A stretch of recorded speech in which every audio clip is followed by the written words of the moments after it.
নমস্কাৰ ষ্টুডিঅ মজিয়াত মই পিংকিয়ে লৈ আহিছো এটা বিশেষ বাতৰি আজি ডিমৰীয়া বাগিবৰী কলং কপিলিত জল প্ৰযুক্তি উদ্যান মুকলি কৰে মুখ্যমন্ত্ৰী ডাক্তৰ হিমন্ত বিশ্ব শৰ্মাই মুখ্যমন্ত্ৰী গৰাকীয়ে কয় যে ইয়াৰ দ্বাৰা শিক্ষিত যুৱক যুৱতীৰ বাবে স্বাৱলম্বিতাৰ এক নতুন বাট মুকলি হ'ব চাওয়াহক অৰুণোদয় অসমৰ আমাৰ এই বিশেষ প্ৰতিবেদন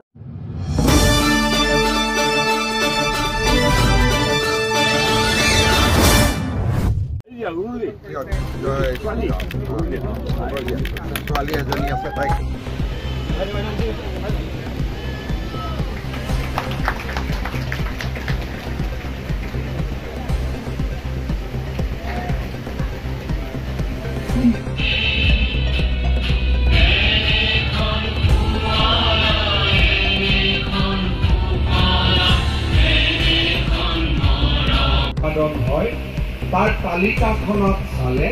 অসম চতুৰ্থ স্থান লাভ কৰিবলৈ সক্ষম হৈছে মই যে অসমৰ লক্ষ্য ভাৰত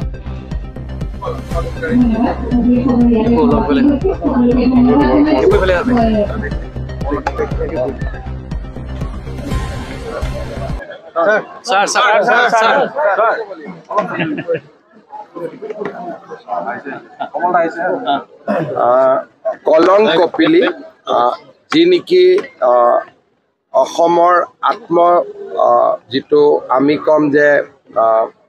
আত্মনিৰ্ভৰশীলতাৰ এক উজ্জ্বল প্ৰতীক তেওঁলোকে আজি সোণাপুৰৰ বগৰীবাৰীত এখন সুন্দৰ একুৱাটেক পাৰ্ক নিৰ্মাণ কৰিছে ইয়াতে বায়োফ্লকৰ পৰা আৰম্ভ কৰি সাধাৰণ পুখুৰীলৈকে আৰু সোলাৰ এনাৰ্জিৰ দ্বাৰা কেনেকৈ আমি বহু সমস্যাৰ সমাধান কৰিব পাৰোঁ মীন পালনৰ ক্ষেত্ৰত এই একুৱাটেক পাৰ্কত গোটেইখিনি তেওঁলোকে প্ৰদৰ্শন কৰিছে আজি এই একুৱাটেক পাৰ্কখন শুভ উদ্বোধন কৰাৰ মোৰ সৌভাগ্য হ'ল মই কলং কপিলিক বহুত ধন্যবাদ আৰু অভিনন্দন জনাইছোঁ আৰু অসমৰ যুৱ সমাজক কলং কপিলি যিটো আদৰ্শ সেই আদৰ্শৰে আগবাঢ়ি যাবলৈ আহ্বান জনাম আমি এটা বিষয়টা কৰো কালি টিউটৰসকলে এটা আপোনালৈ আহ্বান জনাইছে যে তেওঁলোকক শিক্ষকলৈ উন্নীত কৰিব লাগে শিক্ষকলৈ উন্নতি কৰাৰ বাবে বিএড লাগিব আৰু টেট পাছ কৰিব লাগিব আৰু তেনেকৈ নকৰাৰ বাবে সুপ্ৰিম কোৰ্টে পশ্চিমবংগত ২৬,০০০ শিক্ষক আৰু ৱেষ্ট বেংগলত ১০,০০০ শিক্ষকক ৩ বছৰ চাকৰি কৰাৰ পিছত চাকৰিৰ পৰা বাদ দিছে বা আঁতৰাই দিছে সুপ্ৰিম কোৰ্টৰ আদেশ মতেই টিউটৰসকল শিক্ষিত হ'ব কেইবাজনো টিউটৰে ইতিমধ্যে তেওঁলোকে যোগ্যতা অৰ্জন কৰিছে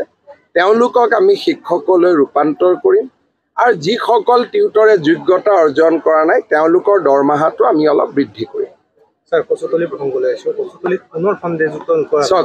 আমাৰ বেটেলিয়ন কেম্পটো হ'ব দিয়ক মাজে মাজে দুই এজন আহি থাকে খেদি থাকে এইটো চলি আছে কিন্তু দুই এদিনতে বেটেলিয়ন কেম্পৰ নিবিদা হৈ যাব মাটিখিনি আমি ফেন্সিং কৰাৰো চিন্তা কৰিছোঁ স্থায়ী সমাধান এটা হৈ যাব যে কচুতলিত বুলি নহয় যিখিনি মানুহ আহিছে আমি মাজে মাজে পঠাই দি আছোঁ টেণ্ট এটা লৈ বহি আছে তেওঁলোকক আৰু এবাৰ নিৰ্মাণ কাৰ্যৰ আগতে ঠেলি দিব লাগিব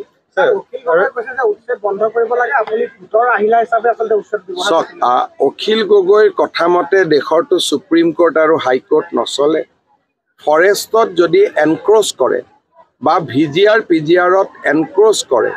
আৰু তেওঁলোকৰ ইয়াত যদি কোনো ন্যায়সংগত যুক্তি নাথাকে উচ্ছেদ কৰিবলৈ সুপ্ৰিম কোৰ্ট আৰু গুৱাহাটী উচ্চ ন্যায়ালয়ৰ এই ক্ষেত্ৰত চৰকাৰৰ প্ৰতি নিৰ্দেশ আছে আৰু আমি উচ্ছেদ অভিযান বিবেচনাৰ ভিত্তিত য'ত উচ্ছেদ কৰিব লাগে তাত আমি কৰি আছোঁ আৰু অখিল গগৈ ডাঙৰীয়াৰ কথা শুনাৰ মোৰ অভ্যাসো নাই আগতো তেওঁৰ কথা শুনা নাছিলোঁ ভৱিষ্যতেও তেওঁৰ কথা নুশুনো আপুনি স্বাস্থ্য সেৱাৰ সৈতে জড়িত হ'ব বিচাৰে নেকি লেবৰেটৰী টেকনিচিয়ান বা অন্য পেৰামেডিকেল টেকনিচিয়ান হিচাপে সন্মানজনক বৃত্তিত নিয়োজিত হ'ব বিচাৰে নেকি তেনেহলে আপুনি যোগাযোগ কৰিব পাৰে ইনষ্টিটিউট অফ এলাইড হেল্থ সায়েন্সৰ সৈতে ইনষ্টিটিউট অফ এলাইড হেল্থ সায়েন্সত diploma in medical laboratory technology bachelor in medical laboratory technology আদি কোৰ্সত এডমিশনৰ সুবিধা লাভ কৰিব ইনষ্টিটিউট অফ এলাইড হেল্থ সায়েন্সত উপলব্ধ সকলোবিলাক কোৰ্সে university recognise recognise course institute of allied health ছায়েন্সত এডমিশ্যনৰ বাবে যোগাযোগৰ ঠিকনা তেতেলিয়া LP স্কুলৰ সমীপত গুৱাহাটী ফোন নম্বৰ 600006263881 বা 6001089572